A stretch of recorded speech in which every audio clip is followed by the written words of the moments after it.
Good day, and welcome to the Realty Income second quarter 2024 earnings conference call. All participants will be in a listen-only mode. Should you need assistance, please signal a conference specialist by pressing the star key followed by 0. After today's presentation, there will be an opportunity to ask questions. To ask a question, you may press star, then 1 on your touch-tone phone. To withdraw your question, please press star, then 2. Please note this event is being recorded. I would now like to turn the conference over to Steve Bakke, Senior Vice President, Corporate Finance. Please go ahead. Thank you all for joining us today for Realty Income's second quarter operating results conference call. Discussing our results will be Sumit Roy, President and Chief Executive Officer, and Jonathan Pong, Chief Financial Officer and Treasurer. During this conference call, we will make statements that may be considered forward-looking statements under federal securities law. The company's actual future results may differ significantly from the matters discussed in any forward-looking statements. We will disclose in greater detail the factors that may cause such differences in the company's Form 10-Q. We will be observing a 2-question limit during the Q&A portion of the call in order to give everyone the opportunity to participate. If you would like to ask additional questions, you may re-enter the queue. I will now turn the call over to our President and CEO, Sumit Roy. Thank you, Steve. Welcome, everyone. In the second quarter, I'm pleased we were able to deliver strong results as the economy, as well as the transaction market, navigate today's rate environment. We seek to be real estate partners to the world's leading companies, and the diligent efforts of our dedicated team resulted in AFFO per share of $1.06, representing a robust 6% growth compared to last year. Combined with our annualized dividend yield in excess of 5%, our shareholders earned a total operational return of over 11%. The power of our global sourcing and acquisition platform was on display this quarter as we deployed capital in the U.S. and Europe across retail, industrial, and data center real estate, and the real estate-backed credit opportunities.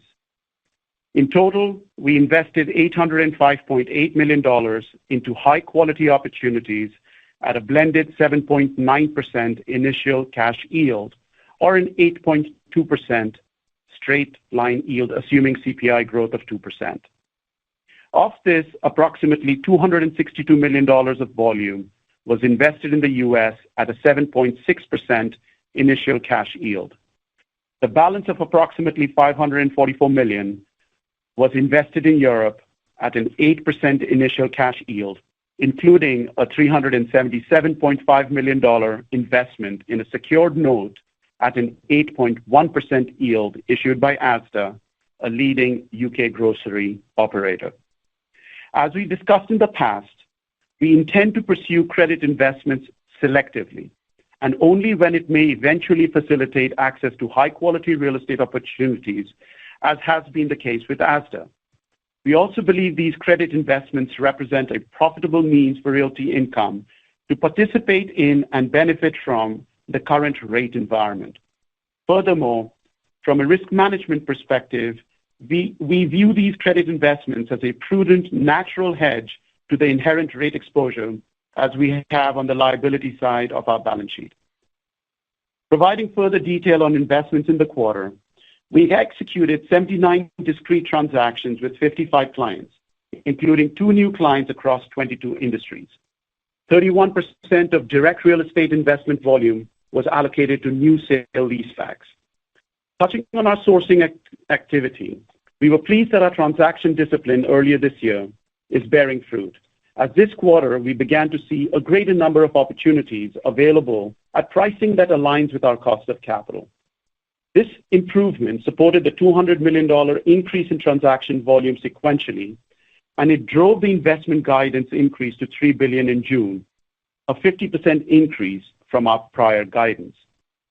We believe the higher closed volume, paired with investment spreads that are largely consistent with last quarter, are signs the transaction market may be moving towards normalization. Investment activity this quarter was funded in large part by adjusted free cash flow, which totaled approximately $200 million in the second quarter. Not having to rely on public equity enhanced the accretive nature of these transactions. The deployment of excess cash flow represents an important contributor to our growth. In fact, we believe we can utilize excess free cash flow together with our portfolio's internal rent growth to deliver an approximate 7 to 8% total operational return annually to shareholders without relying on public equity issuance. The portfolio's stabilized internal growth rate has risen in recent years and now stands at approximately 1.5% on an annualized basis, in part because of the expansion of our European platform, where many leases are subject to uncapped CPI increases, as well as our expansion into the gaming and data center verticals, where leases often include healthy annual rent escalators.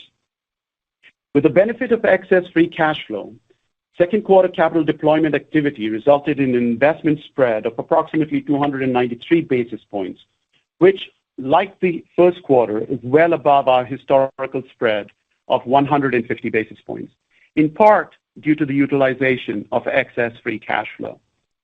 As a reminder, these disclosed investment spreads utilize our short-term nominal cost of capital, which measures the estimated year-one earnings dilution from raising capital on a leverage-neutral basis to fund our investment volume.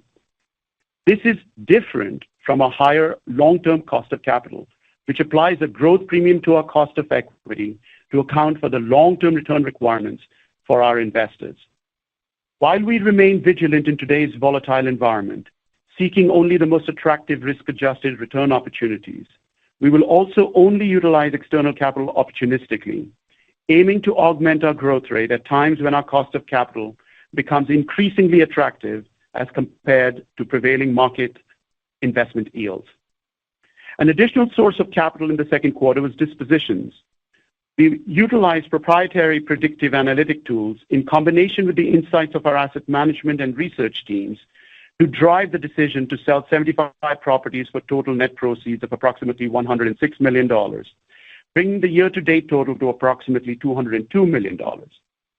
For the year, we expect to sell between $400 and $500 million of assets.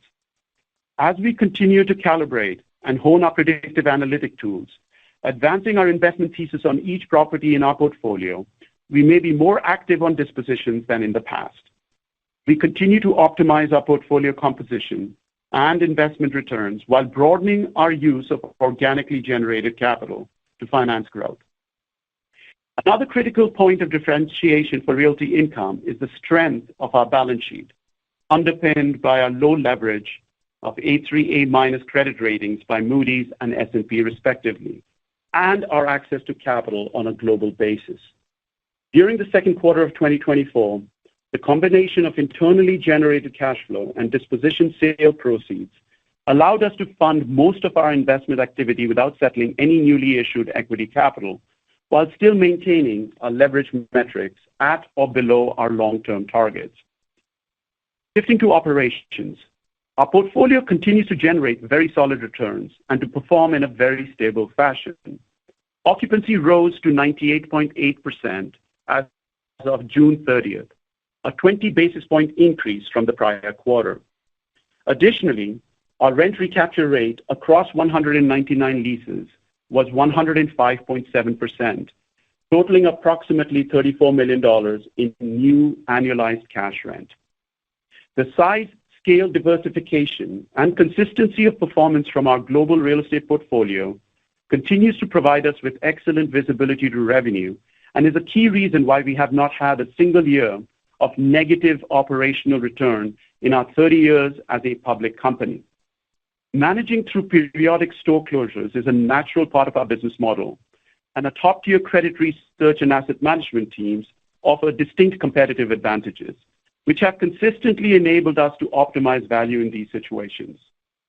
To that end, we would like to provide remarks on a few clients that are currently managing through store closures or have been in the news due to credit-related concerns. Importantly, in the context of our portfolio's size and scale, the aggregate financial exposure of potential loss rent is not expected to materially impact our ability to generate the consistent operational returns our shareholders are accustomed to. And it is important to emphasize our recent increase in earnings guidance takes all credit considerations into account. Rite Aid, which represents 30 basis points of our total portfolio annualized contractual rent as of June 30th, 2024, is expected to emerge from bankruptcy in the third quarter. Through the remainder of the bankruptcy process, we expect to lose 12 basis points of rent prior to the resolution of assets vacated in the proceedings, which are ultimately released or sold. Red Lobster represents 1% of our total portfolio annualized contractual rents, and it is currently moving through the bankruptcy process. At present, as publicly stated, Red Lobster is targeting to emerge from bankruptcy in the third quarter of 2024. We continue to believe that our visibility into rent coverage and our master lease structure across most of our properties mitigate some of our potential risk. And while not finalized, we currently believe our recapture rate will be roughly in line with our historical portfolio-wide average of 84% for client bankruptcy restructurings. Walgreens is considered closing certain stores.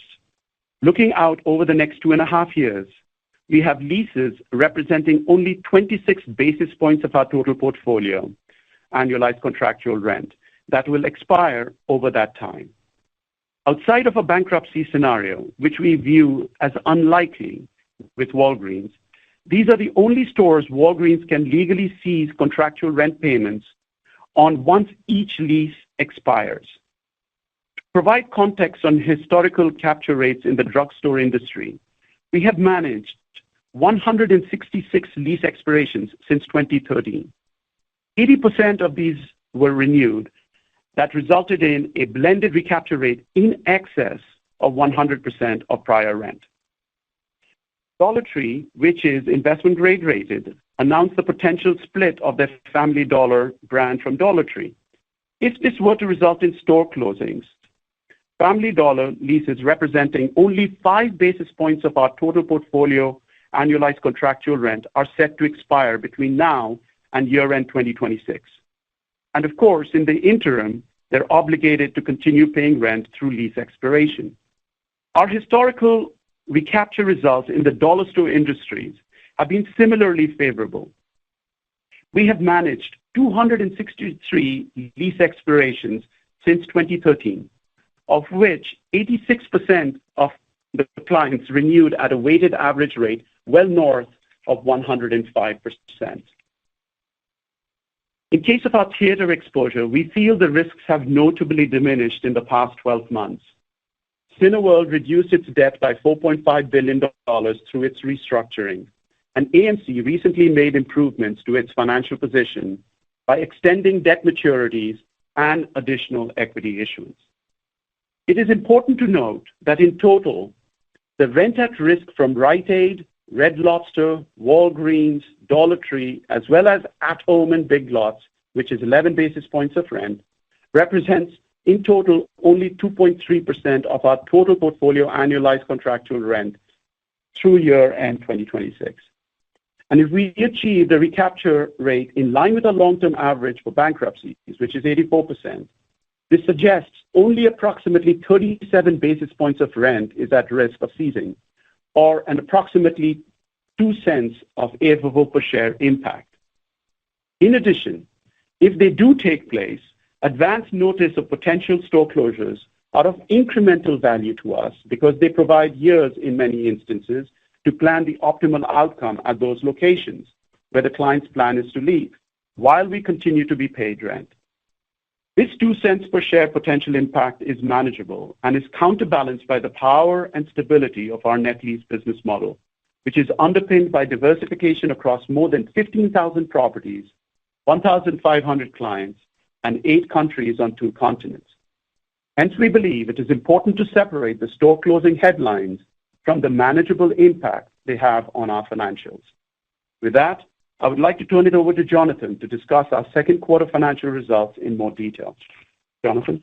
Thank you, Sumit. Consistency has long been a benchmark by which we manage our business. To that end, we ended the second quarter with leverage at 5.3 times without settling any ATM equity during the quarter. This was the 25th consecutive quarter of leverage at 5.5 times or lower, reflecting our commitment to our A3, A- credit ratings, which we have had now since 2018. As a reminder, manage our leverage through the lens of net debt and preferred equity to annualized pro forma adjusted EBITDA. During the second quarter, we generated approximately $200 million of adjusted free cash flow, over $100 million in real estate sales proceeds, and approximately $185 million of forward unsettled equity sold through the ATM. After modest ATM issuance activity subsequent to quarter end, we currently have almost $450 million of unsettled forward equity, which we estimate will be more than sufficient to finance our equity needs for the remainder of 2024 and still remain within our target leverage ratios. Our balance sheet remains healthy with a well-staggered debt maturity schedule that allows us to be active should borrowing costs trend lower over the maturity cycle. Last month, we repaid $350 million of maturing public notes, leaving us with only $118 million of maturing mortgage debt for the balance of the year. Our exposure to variable rate debt of $1.6 billion remains modest at only 6.3% of total debt principal at quarter end, and our liquidity remains solid with access to approximately $3.8 billion of capital at the end of the second quarter, inclusive of cash on hand, availability under our $4.25 billion revolving credit facility, and our outstanding ATM forward equity. We remain comfortable with the liability side of the balance sheet and believe we are well positioned to act on larger investment opportunities should they present themselves. As Sumit mentioned earlier, we view our credit investments as a natural hedge to the inherent interest rate risk associated with debt maturities we have on our balance sheet. To that end, the 6-year, £300 million sterling senior secured loan we invested in during the quarter provides us with an attractive 8.1% yield, secured by the solid credit of a UK grocery store operator, while reducing the rate sensitivity on the value of sterling debt we have on the balance sheet maturing in 2030, which currently totals £540 million. From a 2024 earnings guidance perspective, we are reiterating our full-year investments guidance at $3 billion and our AFFO per share guidance of $4.15 to $4.21, which represents 4.5% annual per share growth, assuming the midpoint. As a reminder, we increased our guidance on June 4th, which included the expectation of collecting the $16 million of lease termination fees that we recognized in the second quarter. Offsetting a portion of the AFFO tailwinds from termination fees was the recognition of approximately $6.2 million of AR reserves from one of our clients in the convenience store industry. Lease termination fees are excluded in our same-store rental revenue calculations, while AR reserves are included.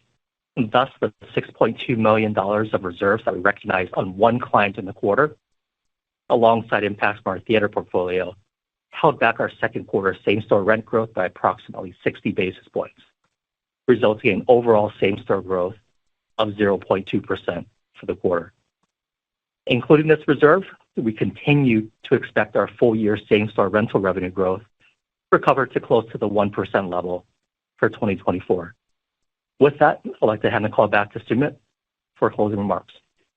Thank you, Jonathan. To conclude our prepared remarks, this year is progressing largely in line with expectations, perhaps even slightly ahead. There are signs the transaction market is beginning to normalize as we find more opportunities to deploy capital into high-quality investments, meeting our minimum return requirements. Adjusted free cash flow and dispositions continue to be accretive sources of capital we can use to support future growth. Combined with the stability of our solidly performing client base and the strength of our balance sheet, we believe we are well positioned to deliver attractive risk-adjusted returns to shareholders in a variety of economic environments. I'd like to now open it up for questions. Operator?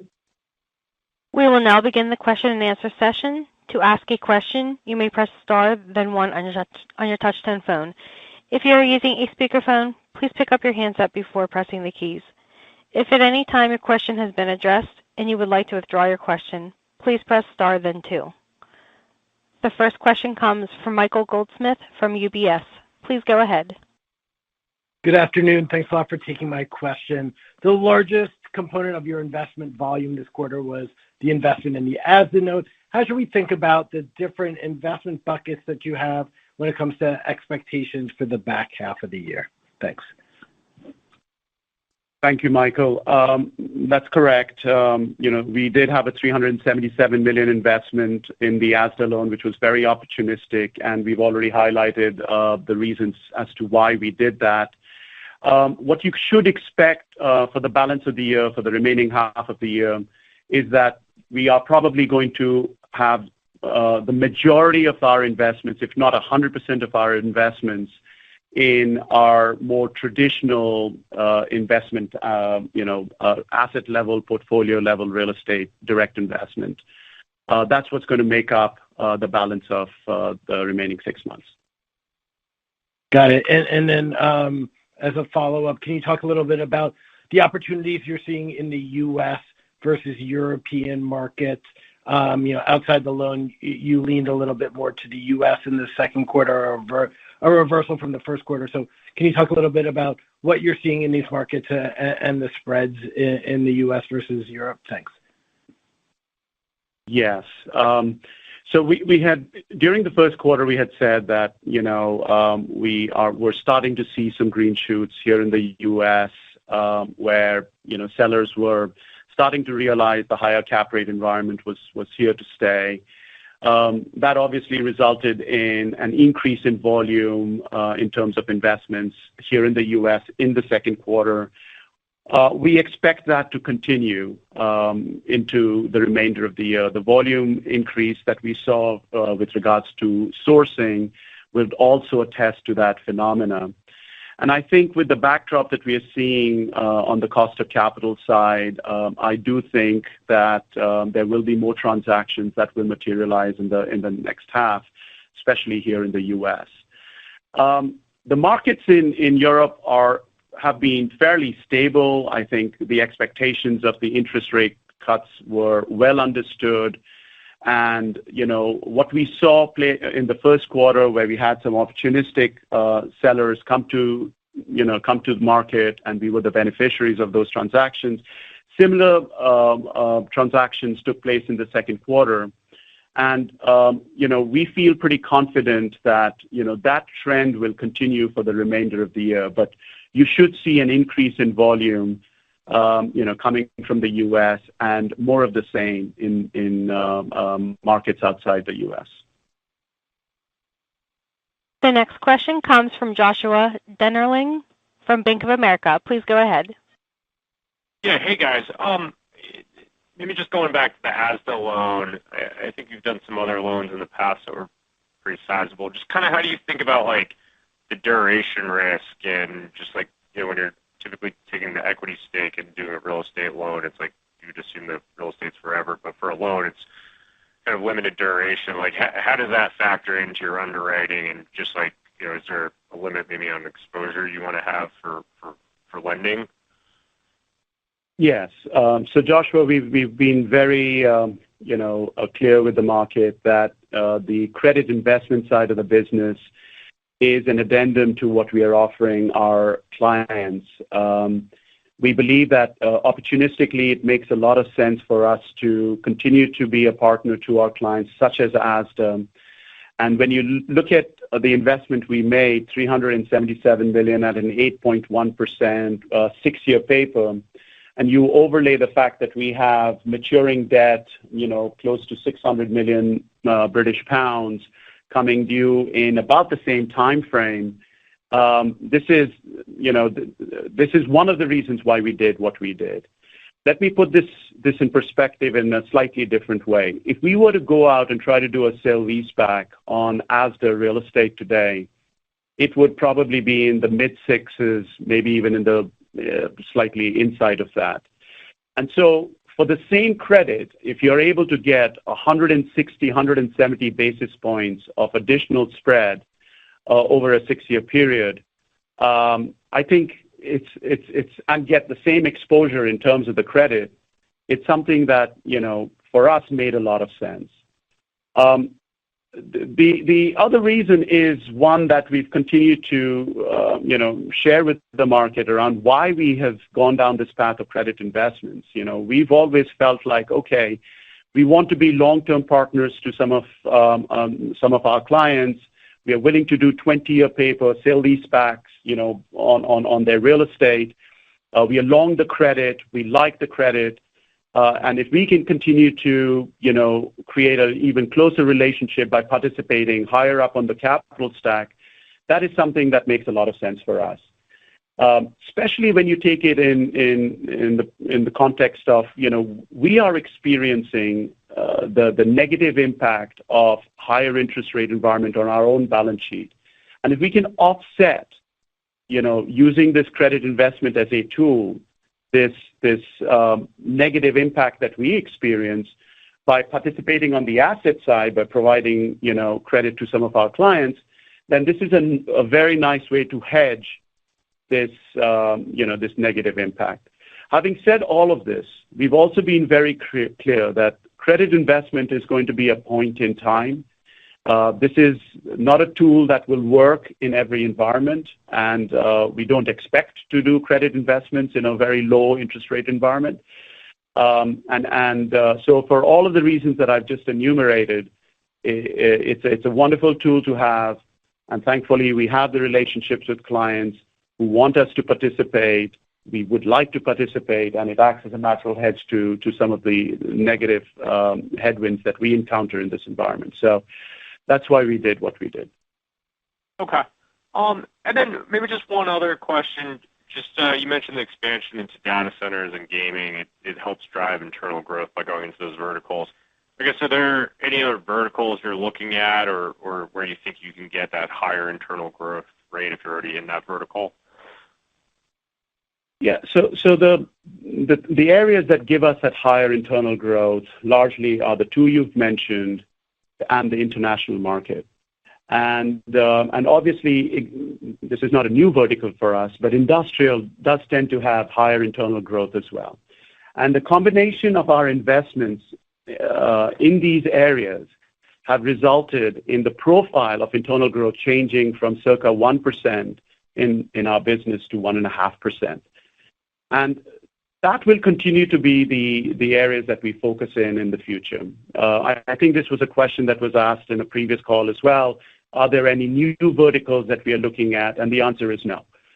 We have, a very well-defined total addressable market based on the verticals that we've already articulated to the market, and we are very comfortable continuing to play in those specified verticals. And there's plenty to be done, so we're very happy with that. The next question comes from John Kilichowski from Wells Fargo. Please go ahead. Hi, thank you. So the amount of IG tenants as a percentage of acquisitions was 10%, which I believe is your lowest since the third quarter of 2017. Maybe how should we think about that and your appetite to move down the risk curve to generate yield here? Yeah, I don't necessarily agree with the last comment that you made in your question, that John. But I'll go ahead and answer this question around investment grade representing 10% of our investments in the second quarter. We've always been very clear with the market when we said that, we don't target investment grade as a criteria for investment. What we are looking for is, are we generating the right yield, for the credit risk that we are taking, for the real estate risk that we are taking, et cetera. And the actual ratings of the client is a byproduct of being able to underwrite appropriate risk-adjusted return profiles. And if it so happens that, we have clients that, are investment grade as a result of that risk-adjusted return profile that we are targeting, that's great. But it's not something we specifically look for. Case in point, John, if you look at our portfolio today, there are so many names in our top 20 that just happen to be non-rated. And had they gone through a rating process, they would be investment grade. Companies like Sainsbury's, Treasury Wine Estate. We have grocers like Publix and Trader Joe's, that are not rated today and don't constitute an investment grade bucket for us. But if they were to be rated, they would be. And so The point I'm trying to make is it's not something that we target. It's a byproduct of our underwriting, and we're very comfortable, continuing down that path. Mm-hmm.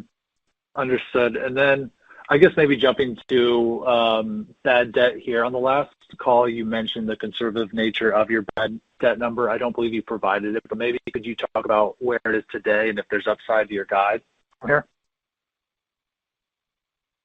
Yeah, so if you just look at what we disclose in the footnotes of the income statement on the earnings press release or the supplement, you'll see that we've recognized around $9 million on a year-to-date basis in bad debt expense. And so looking at that as a percentage of revenue, it is around 70 basis points or so. Now, what we've always said is that historically we've been roughly in the 35 basis point range as a percentage of revenue to bad debt expense. And when you strip out the pandemic, it's closer to 23 basis points. So we're a little bit ahead of that, but a lot of that was related to this $6 million reserve that we did end up taking on one C-store operator. We do not expect the magnitude of that to carry forward into the back half of the year, but there is still a little bit of conservatism there. And I think from our standpoint, even though we feel very good about a lot of these credits, I think in the back half of the year, you can assume that, we're assuming something close to what we recognize in the first half. The next question comes from Haendel St. Juste from Mizuho. Please go ahead. Hey, I guess first question just to follow up on the ASDA loan. I guess, are there any purchase options or agreements attached to the loans? And I guess I'm assuming these are assets you wouldn't mind owning at some point. And then as part of that, I guess, just want to confirm based on your comments in the call that we should not anticipate you doing more loan deals in the second half of the year, that there's nothing else from that type of activity embedded in the guide. Thanks. So, Haendel, yes, the last comment you made is accurate. We are not anticipating doing any credit investments in the second half. But, just to be very clear, credit investments is something that we have used opportunistically in the past, and we will continue to use opportunistically going forward. But it is not contemplated that we will do any in the second half. Having said that, you're right. This is a secured bond offering, and so it is, the security that we have is obviously a lot of the unencumbered real estate that ASDA continues to own. You're also correct in assuming that, we are very comfortable going long the credit. You might recall in the third quarter of last year, we did a fairly large, I want to say north of $600 million of sale leaseback with ASDA. So this is a credit that we are very comfortable with. We like the operators. We like what they're trying to do with their business. And this is a way for us to continue to strengthen that relationship going forward.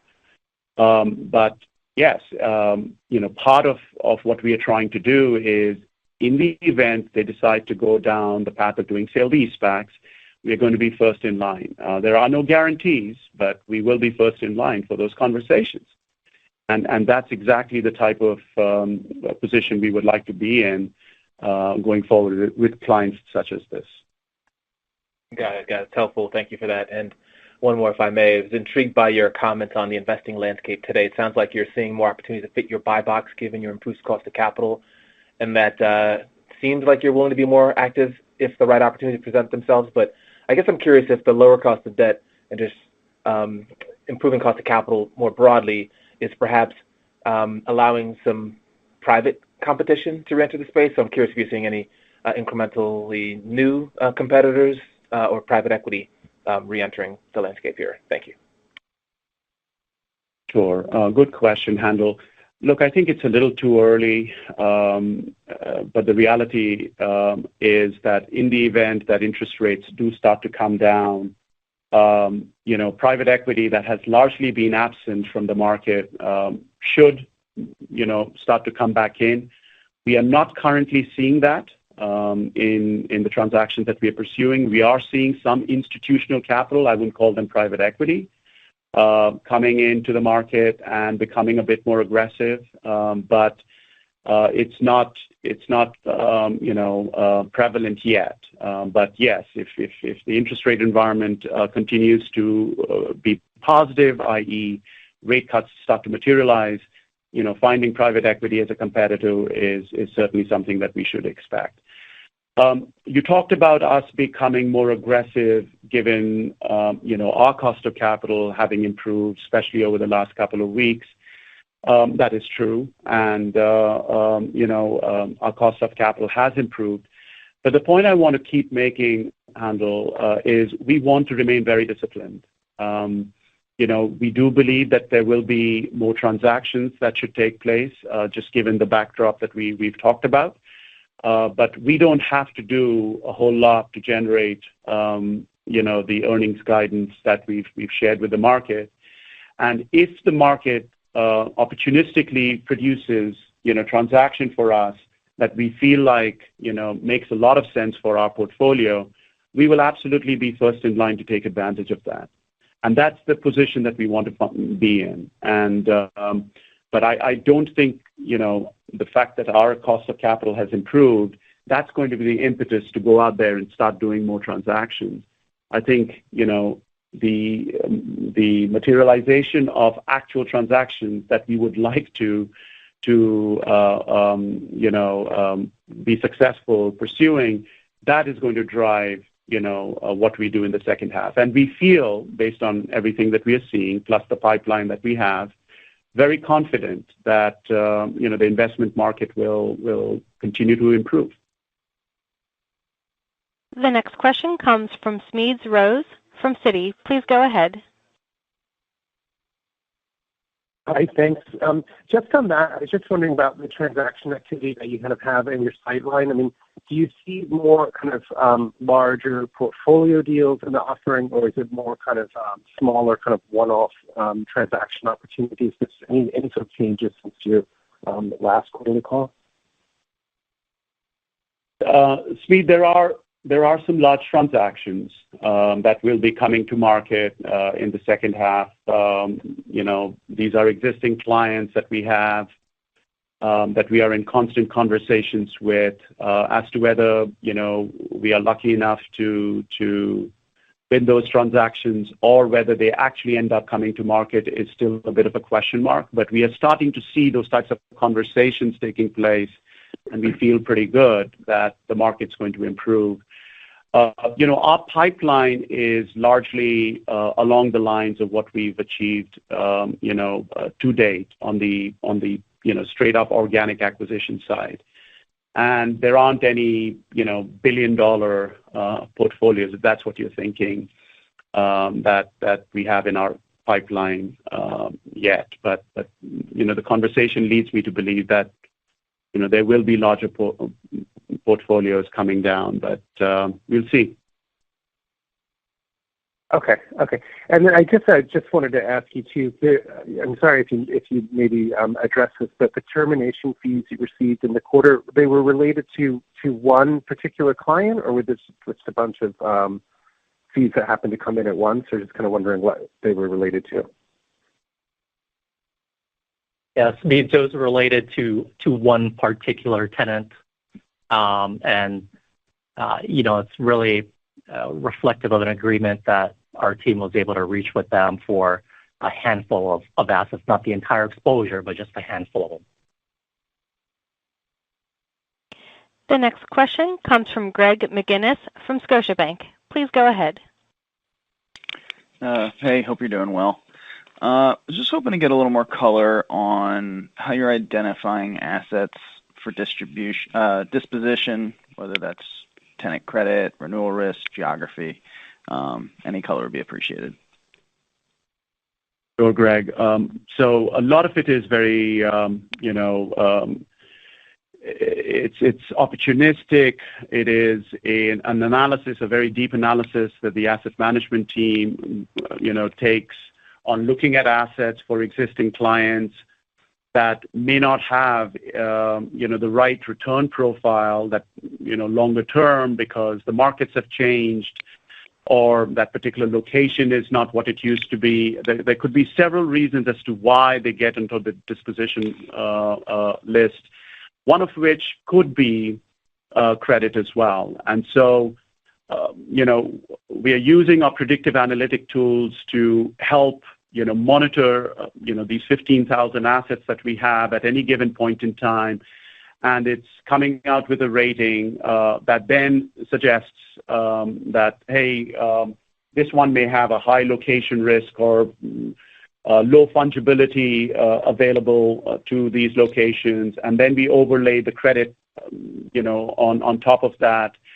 And then asset management goes through those and tries to create various different scenarios of what is the economic outcome going to look like under, for instance, a client that may not have any credit issues will pay rent, but at the end, this asset may not have, other alternatives available to it outside of a vacant sale. And that return profile will be compared with selling it today to see what yields a better outcome. And that's the analysis that the asset management team is undertaking far more, directly today than I think we've done in the past. And that's the reason why we've come up with the $400 to $500 million of assets that we feel like does not necessarily have a long-term future in our portfolio. And that's how we come up with the list. Okay, thank you. And then on acquisitions, how should we be thinking about your view on investment spread with the improved cost of capital versus what you're actually seeing in the market? The U.S. cap rates were up 70 basis points quarter over quarter. Is that kind of a fair target area, or can we see that start to come back in? Greg, as you know, I don't see the cap rates moving out from these levels. And in fact, they probably are going to start to come in, going forward, just given the backdrop that we are all experiencing with better cost of capital. More competitors are going to start to come in. That's going to push, it's going to put pressure on the cap rate. So, but in terms of spread, which is how we think of our business, we are very hopeful of maintaining the spreads that we've achieved thus far. And it could be a combination of, our improving cost of capital, despite perhaps a slightly lower cap rate environment. But, we are going to be very selective in what it is that we pursue, which is why we have not gone out and increased our acquisition guidance. But, let's wait and see what happens over the next couple of months. Things are fairly volatile with, elections coming up later this year. And, and obviously we see what's happening on the geopolitical side. So it is a bit of a, volatile period. But having filtered all of that, I think you should expect to see us trying to maintain the spreads that we've achieved thus far. The next question comes from Upal Rana from KeyBanc Capital Markets. Please go ahead. Great. Thank you for taking my question. Subha, you touched on dispositions already, but I wanted to get your reasoning on providing guidance at this point, and is this product of better visibility or a shift in strategy? You did mention that you do expect to be more active on that front than the past. So you have sold a number of vacant properties already this year, but you still have another 185 more to go. So want to get any color on that. That'd be helpful. Yeah, good question, Upal. You should expect, at the end of it all, half of it to be occupied assets and half of it to be vacant assets. So clearly, the trend for the first half has been more, vacant asset sales. So that's going to shift going forward. It is a slight shift in our strategy, but part of it is driven by, two very large M&A deals that we've effectuated over the last 2.5 years. And clearly, and we've been very upfront about this, there are, assets that we've inherited that it's not a long-term strategic hold for us. And so we just want to be more proactive in being able to dispose of these assets. And given the quantum of capital that this particular process can generate for us, i.e. $400 to $500 million, we wanted to be very clear with the market that, look, this is going to be a source of capital for us that you may or may not be aware of. And so people can appropriately underwrite that source of capital. And when we make statements like we don't have to be out in the equity market, this helps explain that piece.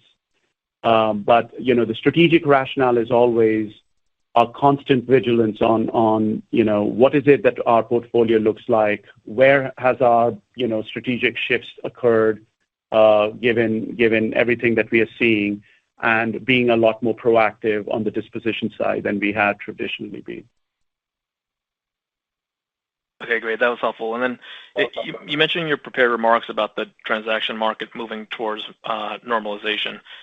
What did you mean by that? Did you mean in terms of volume, cap rates, investment spreads, seller sentiment, competition? Maybe if you can give more detail on that, that'd be helpful. Sure. So, obviously a lot of sellers were on the sideline hoping for cap rates to move. We've always talked about, the cost of capital is a mark-to-market variable that's essentially getting marked every second. But cap rates tend to be stickier. And when the cost of capital changed as abruptly as it did for, a lot of the REIT sector, the sellers were not able to accept that environment. And so they were waiting on the sidelines, expecting things to change. But, sellers can't wait indefinitely. And we've seen that phenomena play out in the international markets more so than here. And so when that happens, sellers start to creep back into the market after a period of time. And the added element that's taking place is, there's a little bit more clarity today. And I say that and I smile. As to where the interest rates are going to go, and so obviously the cost of capital side of the equation has changed for a lot of the REITs, and so this is going to allow them to transact on transactions on assets that they would have looked at doing had their cost of capital been better. And so I think it's a movement on the buyer's side. It's going to be a movement on the seller's side, and that's what I mean. That this should facilitate more transactions in the second half than it has in the first half. The next question comes from Linda Tsai from Jefferies. Please go ahead. Yes, hi. The 1% of same-store revenue growth you're achieving this year, what does it look like for next year if your portfolio's stabilized internal growth rate is 1.5% on an annualized basis? Yeah, so Linda, first of all, there's some moving pieces with this year's guidance of approximately 1% on same store. It's a difficult year-over-year comp because we did have some reserve reversals and deferment payments that we realized last year. Last year we had 1.9% was our same store number. This year at 2%, you're kind of averaging. This year at 1%, you're kind of averaging out to that 1.5% level. And so next year, there should be an easing of the difficult comps, but what we've always been framing for investors, especially more recently, is that we are around 1.5% on a contractual rent basis, growth basis, and we would expect that to continue next year and beyond. Thanks. And then assuming an 84% recapture rate through year-end 26, you only have 37 bps or 2 cents of AFFO per share impact at risk. Could that mean that your bad debt outlook in 25 is stable or even less than what we saw this year? Linda, the way to think about bad debt is, we start the year expecting a certain percentage of bad debt expense. And in certain years, we either meet those. In a lot of years, we beat them. And in certain other years, like the pandemic year, it goes beyond what we had originally gone into the year with. I think this is one of those, like last year, for instance, we had positive, outcomes on what our initial expectation was, which was, I think, 40, 50 basis points. of rent. And all of last year, we not only did not have any bad debt expense, we actually ended up collecting on rents that we had on cash accounting. So that was a positive outcome. This year, this seems to be trending more in line with what we had anticipated at the beginning of the year.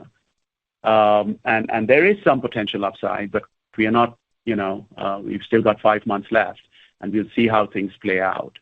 But traditionally, it's been right around that 23% absent the pandemic year, and inclusive of the pandemic year, it's been right around 37 basis points, 37 basis points of rent that's has basically been bad debt expense. So do we expect 2025 to be similar? Yes. But we generally don't talk about, years well in advance, which is why I'm pointing to what historically has happened at Realty Income. The next question comes from Alec Fajan from Baird. Please go ahead. Hi, and thanks for taking my question. Kind of to go back to the C-store client that's in litigation, do you have that space back, and is there already a replacement tenant for that asset? We don't, Alec, which is why we are in litigation, and which is where the upside comes from. So we've essentially, said this year is going to be a resolution year. Once we get those assets back, we are very confident in our ability to find, alternative clients in the C-store space for those particular locations. So that's where the upside is, and no, we are not expecting to resolve any of that this year. Got it. That's helpful. And then maybe for Jonathan, what are you thinking about future debt issuances? What currency is currently most attractive, and at what rate can you issue at? Yeah, Alex. So, if we were to sit here today and, guess what indicatives might be on 10-year unsecured paper, you're probably looking at the very low fives, call it 5.1, 5.2 for U.S. dollar and sterling. And then you're probably looking at very low fours, about 100 basis points tighter in the Eurozone. So, we always want to have a level of flexibility. I think when you look at, how far wide sterling has traded relative to the dollar over the last few years, and now that it's back to parity, we have been leaning more towards the dollar side over the last few years. And, the optionality is there for us because we do have the currency net investment hedge capacity to be active in the sterling market. But, obviously, the more euro deals that we do and transact on, the greater the ability for us to access 4% paper will be. So, these are the kind of things that we think about on a daily basis. A lot of it depends on the currency of the assets that we're bringing on the books. But we're glad that we, left quite a bit of capacity in these currencies that are starting to trade at parity or even inside of it relative to the dollar. The next question comes from Spencer Allaway from Green Street Advisors. Please go ahead. Thank you. Maybe just one going back to the transaction market. Can you just comment on where you're seeing the largest bid-ask spreads, either across property types or industries? For the first half of the year, Spencer, it was here in the U.S. That's the reason why our volumes were much lower than what was, that's what was traditionally seen in what we've done.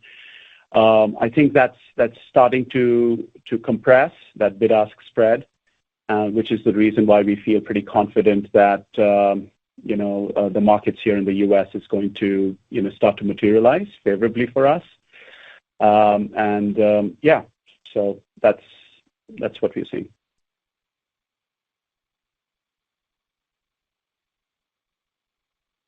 The next question comes from Ronald Kamdem from Morgan Stanley. Please go ahead. Hey, just two quick ones for me. Just on the interest cost, can you remind us how much of the guidance this year, the FFO growth, how much of it was a drag just from higher interest expense? and so forth, and how you're thinking about sort of the maturities in 25. Yeah, so it definitely wasn't much of a drag this year. I mean, luckily for us, we came out and did a debt offering in January, and that was, in the very low fives, just above 5. So when you look at it on a year-over-year basis, not a big difference.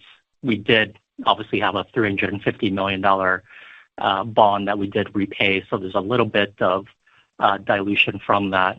But I think when you look into 2025, where we've got 1.9 billion at 4.2%, I just talked about how maybe there's 100 basis points of dilution. If we were to do something like sterling and dollars based off of today's indicative rates, that would have no more than, about a 50 basis point impact to earnings. So it's obviously come in quite a bit, but, obviously if we have something from a euro standpoint that we can take advantage of, then it'll be break even for 2025. For short-term borrowings, yes, it has been a little bit more dilutive because we peaked with the Fed funds rate this year, but I think much better than it was last year where, that was close to 2% of growth that was held back solely because of that.